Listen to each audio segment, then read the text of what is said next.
Halo Bebas, jumpa lagi di Indoposko Channel. Kali ini kita bertemu di program Kopi Pahit, komentar peristiwa paling hits. Kali ini kita akan membahas tentang isu Jokowi 3 periode. Seperti kita ketahui bahwa isu ini sedang lagi hangat-hangatnya, dibicarakan oleh banyak pihak, kemudian juga menjadi pemicu kemarahan Presiden Jokowi, kemudian dia sampai begitu marahnya dalam sebuah pidato. Bersama kita kali ini Bung Juni Armanto. Salam viewer. Apa kabar Bung Juni Armanto? Biasa dipanggil Bung Aro. Dia adalah pemimpin redaksi Indopos dan Indoposko. Kemudian di seberang kita ada Bung Wildan Hakim. Apa kabar Bung Wildan Hakim? Kabar saya sehat dan baik. Halo semuanya. Halo netizen. Halo Bang Aro. Halo Bang Volber. Terima kasih sudah diundang. Ya, Bung Wildan Hakim ini adalah dosen Universitas Al-Azhar, juga peneliti komunikasi politik dari Institut Riset Indonesia. Sekarang saya ke Bang Aro dulu. Ya. Bang Aro, gimana heboh-hebohnya Jokowi 3 periode ini di mata media? Isunya itu seperti apa? Seperti apa kekuatan atau magnetnya dalam menarik pembaca kita? Tentunya besar sekali ya Pak Volker ya. Karena isu ini kayaknya nggak akan selesai sampai sini aja. Mungkin sampai 2024 tuh masih panas juga tuh nantinya. Mungkin tes di water kali ya. Kan kemarin sempat muncul lagi. Setelah Pak Muhaimin ngasih statement, kemudian sekarang terakhir dengan kumpulnya APDESI itu Asosiasi Pemerintah Desa yang mendukung Jokowi untuk 3 periode. Nah itu kan kita nggak tahu ke depannya nanti ada manuver apa lagi yang muncul kemudian isu itu dibangkitkan lagi. Walaupun sebenarnya banyak pihak mengatakan apa yang diusung ini adalah mustahil ya. Ya betul. Sepertinya susah ya. Kayak dalam undang-undang susah kecuali kalau ada amandemen itu yang bisa diubah itu. Dalam sisi pemberitaan sih sangat menarik karena implikasinya dan isu-isunya tuh bercabang. Masalah bener enggak, masalah bisa enggak, yang penting orang senang dulu ya isunya ya. Benar sekali. Saya ke Bung Wildan nih. Bung Wildan, ini dari kita lihat dari kita belum masuk ke materinya ya. Kita masuk ke komunikasinya aja. Sebenarnya ditinjau dari ilmu komunikasi politik, sebenarnya apa sih yang ingin disampaikan oleh para pengusung isu ini? Oke, kalau dari perspektif komunikasi politik, sebenarnya yang ingin dibentuk ini adalah bubble. Jadi opinion bubble. Jadi gelembung-gelembung opini yang kemudian akan muncul di pemberitaan media massa dan kemudian mengerucut pada pemilihan dukungan antara yang pro dan yang kontra.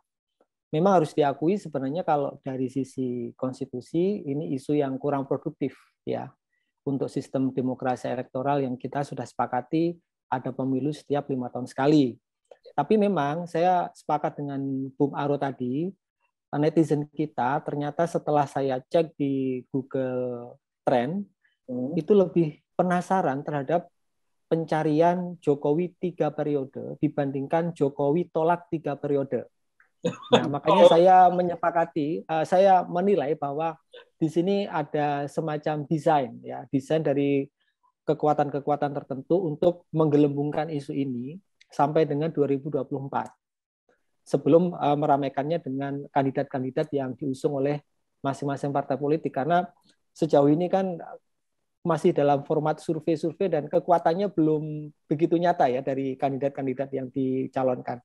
Jadi kalau dari Google Trend yang saya cari itu, memang pencarian terhadap Jokowi 3 periode ini pencariannya sangat tinggi. Lebih tinggi ya sangat tinggi.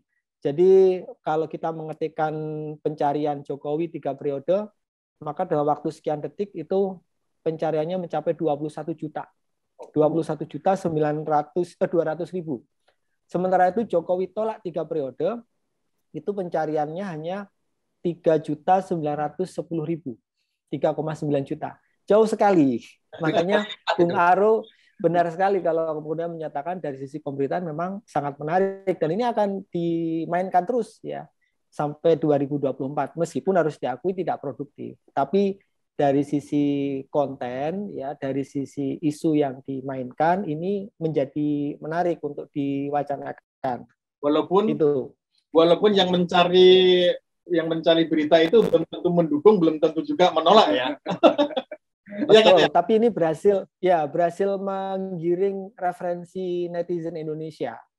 Karena memang isu ini kan dimunculkan sendiri oleh salah satunya pertama kali oleh Ketua Umum PKB, Cak Imin atau Muhaimin Iskandar. Itu pun juga berdasarkan hasil olah data, berdasarkan big data yang mereka dapatkan. Jadi berdasarkan survei online diketahui ada 60% netizen yang setuju kalau Jokowi itu 3 periode. Nah, ini kemudian digelembungkan terus oleh Cak Imin. Nah, kemudian mendapatkan dukungan juga dari partai-partai politik. Ya, akhirnya seperti kita lihat, kembali kepada tadi pendapatnya Bung Arul, akhirnya memang ini menjadi sesuatu yang menarik gitu kan. Orang akhirnya mencari gitu kan. Nah, pencarian orang di Google ini, Bung Kolber, sebenarnya bisa menggambarkan bagaimana preferensi politik dari netizen. Saya cuma bicara netizen ya. Saya tidak bicara preferensi populasi masyarakat Indonesia atau konstituen di Indonesia. Kenapa? Karena kita tidak punya baseline atau data awal seputar itu. Jadi baseline kita adalah pencarian di Google Trend. Kalau saya cari di Google Trend, untuk pencarian Jokowi 3 periode itu jauh lebih tinggi memang. Sementara Jokowi tolak 3 periode, datanya itu bahkan nggak bisa muncul. Grafiknya itu nggak muncul ya. Kalau Jokowi 3 periode itu grafiknya bisa muncul. 12 bulan terakhir, kemudian 3 bulan terakhir, 30 hari terakhir itu datanya bisa muncul. Bisa kelihatan secara visual menarik seperti itu. Ya, menarik juga itu ya.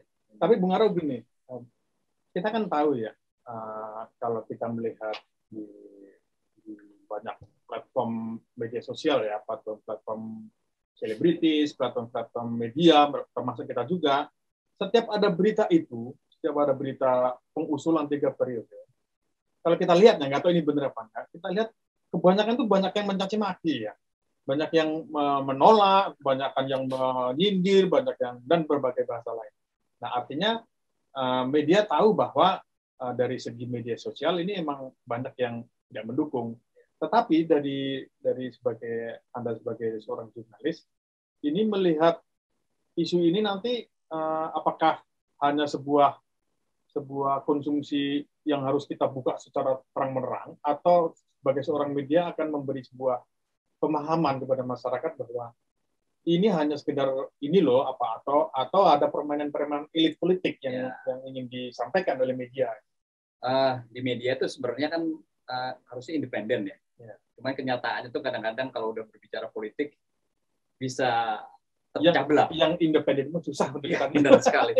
Itu bisa terpecah belah. Yang adalah media berusaha. Kita tahu beberapa media ya owner atau pemiliknya itu kan berkecimpung di politik. Iya. Itu jadi dilema sekali. Makanya agak susah juga ketika media itu yang tadi saya bilang pemiliknya itu adalah politikus gitu. Nanti kalau ownernya minta ke kiri, ya harus ke kiri, ke kanan harus ke kanan. Misalnya dukung Jokowi nih 3 periode, ya paling pemberitaannya seperti itu. Kalau menolak ya paling pemberitaannya seperti itu. Jadi kata independen mah agak susah ketika berhadapan dengan penguasa. Malah saya berpikir gini, toh kalau tadi kan berbicara Bung Wildan tadi berbicara kalau konstitusi agak susah gitu ininya. Berbicara tentang netizen di dunia maya. Nah, 21 juta itu sangat luar biasa sekali, banyak sekali dibanding yang tadi menolak 3 juta ya, bukan begitu ya Bung Wildan ya? Ininya. Iya, 3 juta yang mencari penolakan ya. Dapat informasi seperti itu, kita tahu belakangan kan Pak Jokowi sangat tegas sekali dengan bawahannya. Mulai dari larangan impor, terus kenaikan minyak goreng, terakhir juga menghadapi kenaikan barang nih setelah minyak dunia dan beberapa karena PPN kan kita naik deh ininya. Itu sangat mewanti-wanti sekali ke jajaran anak buahnya, khususnya ke menteri-menterinya, supaya pencitraan Jokowi itu terlihat bagus terus di masyarakat. Implikasinya ya jatuhnya ke menterinya. Kalau menterinya cacat, ya paling reshuffle. Logikanya gitu kalau kan. salah menterinya. Salah menterinya, kalau bukan Jokowinya. Kalau benar Jokowinya yang benar. Iya, ini. Kalau permainan manuver politik, karena ada pengamat yang menyatakan Jokowi kurang tegas dalam 3 periode ini. Meskipun dibilang dalam kalimatnya tuh sesuai dengan konstitusi. Kemudian di lingkungan istana juga menyatakan membuka ruang demokrasi. Jadi diksinya tuh bercabang gitu loh ini. Gimana menurut kalau Bung Wildan? Ya, kalau menurut saya sebatas wacana Jokowi 3 periode ini tidak berbahaya. Kalau sebatas wacana. Dari diskusi yang saya ikuti sebelumnya, ini menjadi berbahaya jika para politikus di parlemen itu menyepakati amandemen konstitusi atau amandemen Undang-Undang Dasar 1945. Ini yang berbahaya, Bung Aro dan Bung Volper.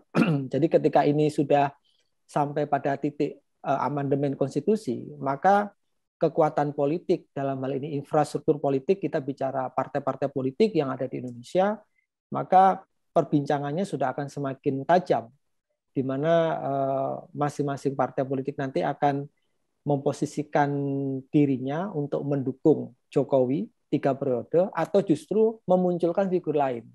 Karena begini, 3 periode ini kan maknanya bisa 2 ya. Pertama, tunda pemilu. Artinya tidak perlu ada pemilu sehingga Jokowi tinggal melanjutkan masa jabatannya untuk periode yang ketiga. Bisa juga ada pemilu lagi di mana Jokowi diperkenankan untuk ikut lagi pemilu. Kan ini yang belum sempat dipikirkan kan ini di perbincangan-perbincangan yang ada di media massa. Jika opsi kedua ini yang muncul, artinya amandemen konstitusi itu memungkinkan Jokowi untuk ikut pemilu yang ketiga kalinya. Nah, coba dibayangkan kalau misalnya nanti tokoh-tokoh yang sebelumnya menjadi presiden dan wapres ikut menjadi peserta pemilu juga. Betapa runyamnya demokrasi kita. Katakanlah Pak SBY turun gunung, Pak JK turun gunung. Apakah mungkin Jokowi masih bisa bertahan gitu kan? Kemudian ya Menhan yang sekarang turun gunung juga, ikut pemilu juga. Apakah Jokowi masih bisa bertahan? Karena kinerjanya sendiri juga masih dipertanyakan kan di tahun-tahun terakhir masa jabatannya ini. Ini yang harus kita perjelas dulu, Bung Volper dan Bung Aro. Ini kalau ide awalnya Jokowi 3 periode, oke, pemilu ditiadakan, kemudian Jokowi tinggal melanjutkan masa kepemimpinannya menjadi 3 periode. Ini idenya Cak Imin, ya kan? Tapi kalau ide ini dilanjutkan, maka itu secara tegas mencederai sistem elektoral yang sudah kita sepakati tadi. Per 5 tahun harus ada pemilu. Kemudian apa artinya kita memilih KPU dan Bawaslu? Kemarin sudah dipilih oleh Presiden, ya kan? Kalau mereka sudah dipilih, para komisioner di KPU maupun di Bawaslu sudah dipilih, tapi pemilunya tidak dijalankan. Buat apa? Gitu kan? Artinya kita mengongkosi pemilihan yang berbiaya mahal, kemudian mengongkosi pejabat-pejabat baru yang ternyata tidak bertugas di 2024. Ya, akhirnya pesta demokrasi, hajatan demokrasi yang ditunggu-tunggu itu tidak terlaksana, ya kita mencederai sendiri akhirnya. Jadi para politikus, para elit tadi disampaikan oleh Bung Volper, itu adalah orang-orang yang secara langsung mencederai ini tradisi politik yang sudah dibangun secara baik oleh pendahulu-pendahulu kita. Begini, Bung Wildan, Bung. Jadi gini, kalau kita bicara secara komunikasi politik, terlepas dari isu 3 periode ini diamini Jokowi atau tidak diamini, itu terlepas dari itu. Kita bicara momentum. Jadi ketika isu ini dilempar,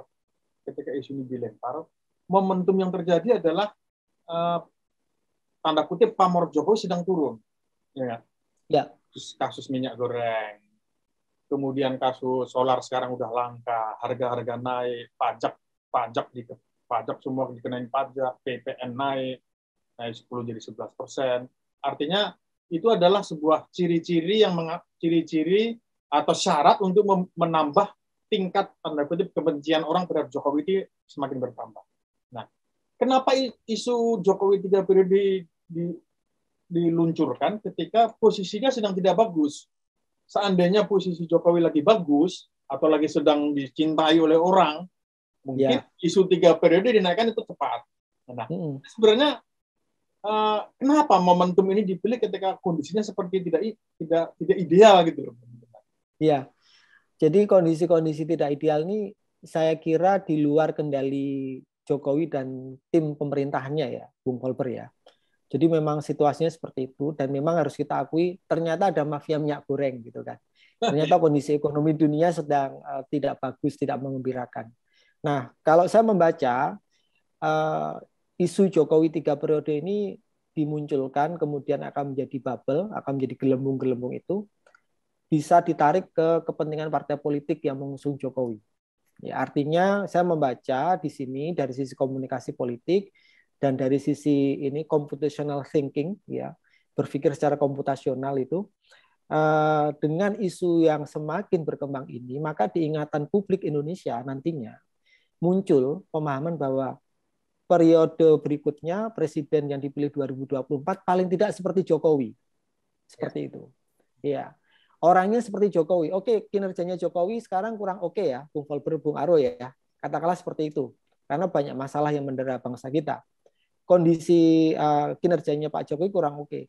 Tapi figurnya seperti Jokowi, yang merakyat gitu kan, yang humble seperti itu, yang jawani seperti itu muncul dulu lah. Ya, atau akhirnya orang berpikir ya sudah nanti memilih presiden yang didukung oleh PDI Perjuangan, katakanlah seperti itu. Yang saya baca itu seperti itu. Saya memang cara membacanya agak berbeda ya. Ya, karena di sini saya ingin mencoba melihat kenapa isu ini dimunculkan. Ya, saya sendiri juga sepakat dengan Bung Volker, kenapa isu ini dimunculkan. Sementara kita lihat dari sisi konstitusi itu mustahil gitu kan. Kecuali ada kesepakatan yang bulat dari semua partai politik untuk segera mengamandemen Undang-Undang Dasar 1945. Alasan kedaruratan, ya, ya, momentumnya juga tidak pas. Kemudian alasan kedaruratan untuk tidak menyelenggarakan pemilu kan juga tidak terpenuhi sebenarnya. Iya kan? Kita recovery ekonomi kita sedang berjalan saat ini pasca pandemi. Karena sebentar lagi pandeminya akan berubah menjadi endemi. Karena kalau kita tidak segera mengubah status dari pandemi ke endemi ya kita endgame nanti lama-lama. Ya kan? Ekonominya nggak naik-naik gitu kan. Kalau buat media massa iklan, belanja iklannya nggak turun-turun juga gitu kan. Nggak masuk-masuk juga. Ya baru ya. Oh, kita media bisnis. Iya. Oh, ya. Karena kalau nanti tahun politik berjalan, tahun electoral year-nya berjalan, tahun pemilihan berjalan kan pasti ada belanja iklan, ya kan? Partai politik akan membelanjakan dananya untuk pemasangan iklan di media massa. Berkahnya kan ke banyak orang sebenarnya. Meskipun harus kita akui memang ya ini kan politik ini kerja-kerja elit ya. Tapi tetesannya itu pasti akan terasa kalau ada pemilu. Berarti kan kalau tidak ada pemilu, katakanlah begitu, maka yang diuntungkan akhirnya legislatif dan yudikatifnya. Dua-duanya diuntungkan. Yang di Senayan tinggal melanjutkan jabatannya, ya kan, Bung Aro ya, Bung Volker. Kemudian yang di Istana juga tinggal melanjutkan masa jabatannya, termasuk satu paket itu. Staf ahli, staf khusus, semuanya satu paket, tidak perlu diganti gitu kan. Happy semua. Bisa melanjutkan masa jabatan, atau masih ada waktu untuk menutup luka-luka atau borok-borok. Nah, itu. Masih ada kesempatan buat cuci piring kan? Ada unfinished business yang harus ditutupi ya. Iya, betul. Iya. Kalau saya melihat seperti ini, Bung Wildan. Ketika isu 3 periode ini masih terus digulirkan, itu ada kekuatan kepentingan juga di luar politik ya. Iya. Yang akan terganggu ketika nanti Jokowi turun. Jadi kasarnya pebisnis atau pengusaha besar yang menanam sesuai dengan kebijakan Jokowi, kata kasar IKN lah, IKN seperti itu. Sudah mengeluarkan uang banyak untuk IKN, meskipun sudah ada undang-undangnya nih di Ibu Kota Baru. Tapi ketika terjadi perubahan kekuasaan, khawatir kepentingan investasi dia terganggu. Ya, unfinished business. Ya, itu. Ya. Makanya ada saya membaca kemungkinan ada kekuatan di luar politik yang juga bermanuver untuk menjaga kepentingannya di saat ketika pemilu 14 Februari ini ada di depan mata. Khawatir terganggu oleh pemerintahan yang baru ya. Cenderungan kan kalau ada pemerintahan baru kan kebijakan juga terjadi perubahan ininya. Ya. mungkin khawatir situ juga. Terus yang kedua, ya itu aja. Kalau 3 periode ini artinya kita minim figur. Nggak ada. Yang tadi dibilang Bu Wilda harus sesuai dengan Jokowi figurnya. Ketika Jokowi melanjutkan ke 3 periode, artinya kita nggak ada figur-figur lain. Padahal kan banyak figur yang bisa dimunculkan. Bung Wildan, saya mau ini, menurut Bung Wildan, dengan melihat kekacauan komunikasi politik di pemerintahan sekarang ini, menurut Bung Wildan ada masalah nggak di tim komunikasi tersebut? Karena saya lihat begini, sepertinya apa yang diomongin Jokowi berbeda dengan apa yang diomongin orang sekelilingnya. Misalnya begini, kemarin Jokowi ngomong begini, orang yang ngomong 3 periode itu seolah mau menampar saya. Dia bilang juga yang 3 periode itu ingin mempermalukan saya. Artinya justru dia seperti apa yang diomongkan dia berbanding 180 derajat dengan apa yang diomongin oleh Luhut, kemudian Caimin, dan orang-orang di lingkungannya istana. Ini ada yang melihatnya seperti apa, Bung Wildan?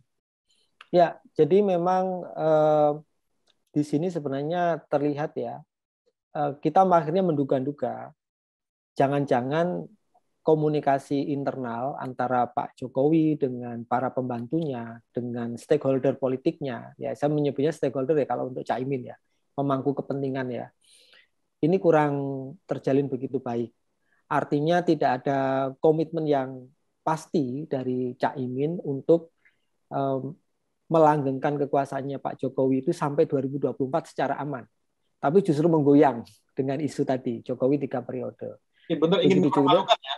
Iya, ingin mempermalukan. Ya, jadi artinya ini ada partai politik tertentu maupun politikus tertentu gitu kan, yang ingin memancing sesuatu sembari melihat respon dari masyarakat khususnya dari netizen. Ini yang harus kita waspadai. Nah, pasti dia akan mendapatkan keuntungan juga dari ini, dari ucapan-ucapan atau opini-opini politiknya yang kemudian diberitakan oleh media massa. Dan memang ini dilahap langsung oleh media massa ketika politikus berani menyampaikan sesuatu di pemberitaan media massa.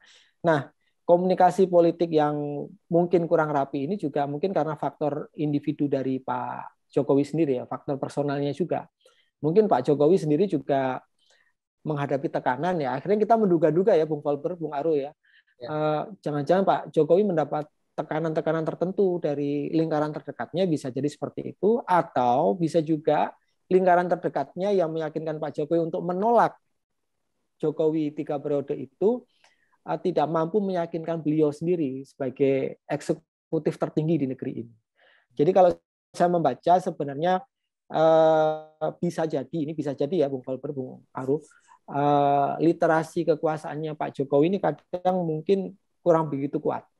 Bahwa sebenarnya beliau itu harusnya kalau sebagai seorang presiden kan memegang wewenang tertinggi.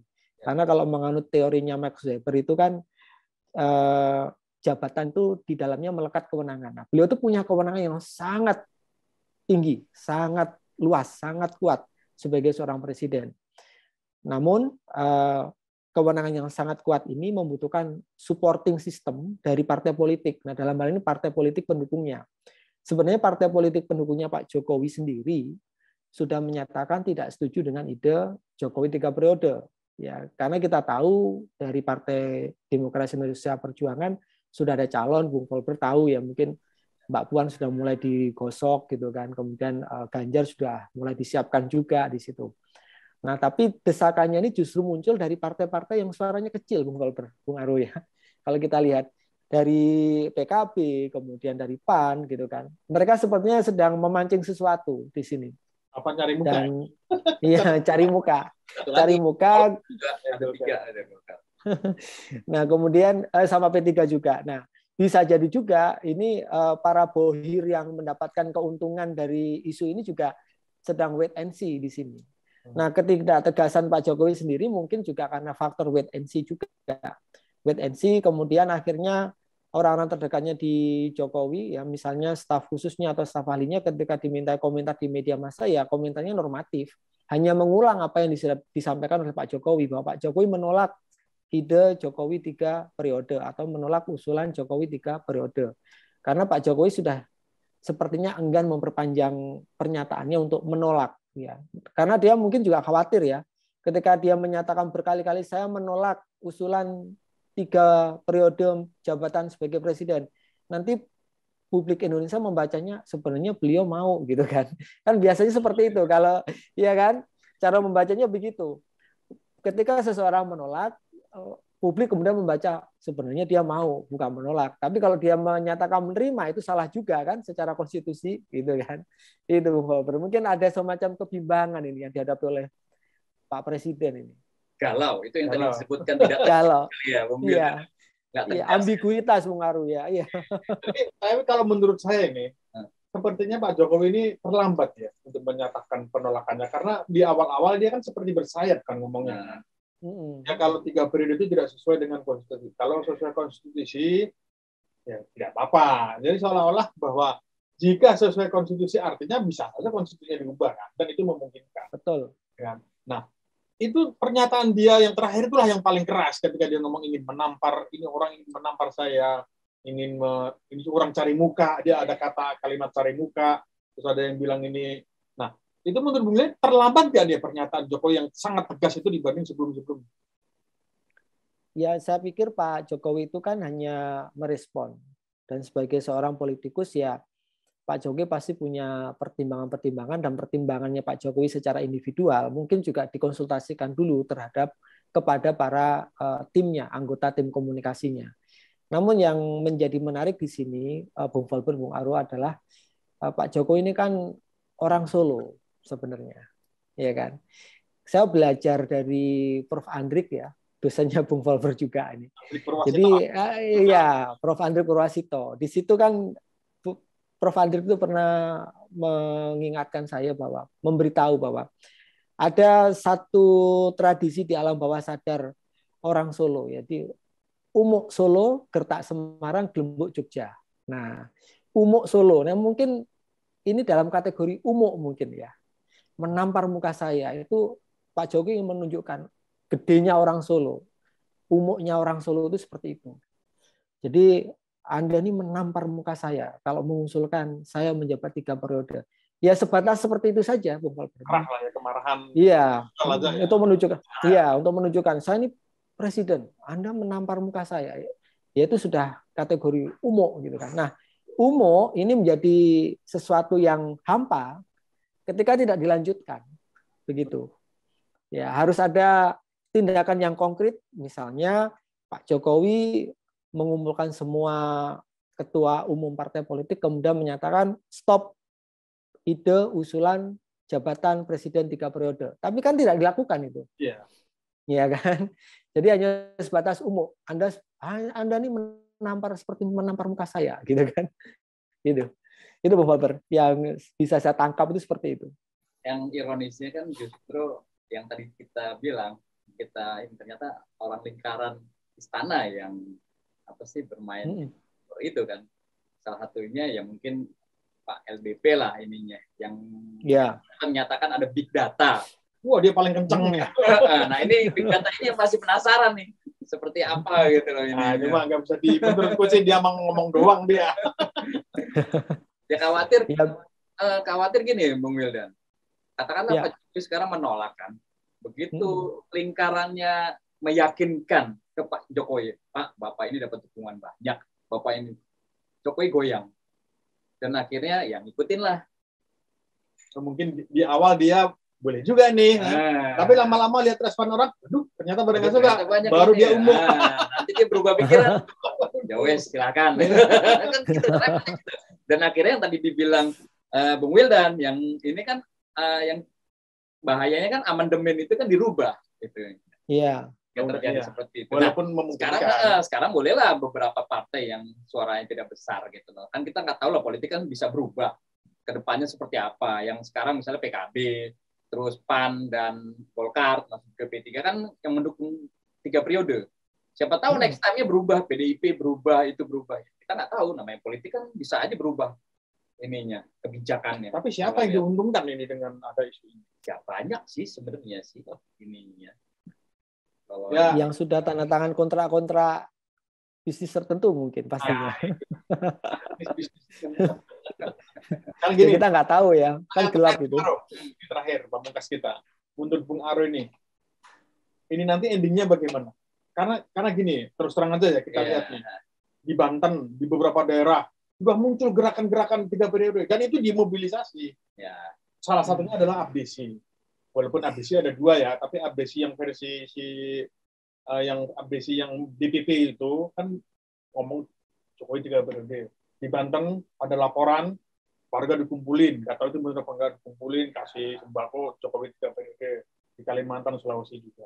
Artinya ini kan akan ada gerakan yang real, nggak cuma omongan gitu. Benar-benar ada gerakan dan upaya untuk mengarahkan 3 periode. Nah, endingnya menurut Bung Aro nanti gimana? Endingnya ini? Kalau saya berhasil lihat, apa enggak itu? Mekanisme isu ini bergulir itu bermain di sosmed dulu. Jadi tim-tim buzzernya mungkin sudah berjalan kali ya untuk selalu menggulingkan isu-isu terus-menerus dan akhirnya membentuk suatu opini yang kuat dan terjadilah dukungan. Dan nantinya akan terjadi yang tadi Pak Volber bilang secara fisik kelihatan gitu di lapangan. Ada masa ini dukungan ini. Ya logikanya kalau semakin kuat nanti partai politik punya alasan mengamandemenkan undang-undang dasar itu. Ini rakyat yang minta. Iya benar. Secara politik. Tadi kan bilang emang nanti tanggal 14 Februari ada pemilu. Bisa aja nanti di amandemen yang seperti dibilang Bu Wildan yang 2 periode jadi 3 periode. 2023 dikebut ya. Iya. Dengan alasan masyarakat grassroots alasan mendukung seperti itu. Jadi permainan di politik di level atas ya atas dasar level bawah. Artinya isu ini tidak boleh kita anggap sepele ya. Ya betul. Pasti ada potensinya, pasti ada.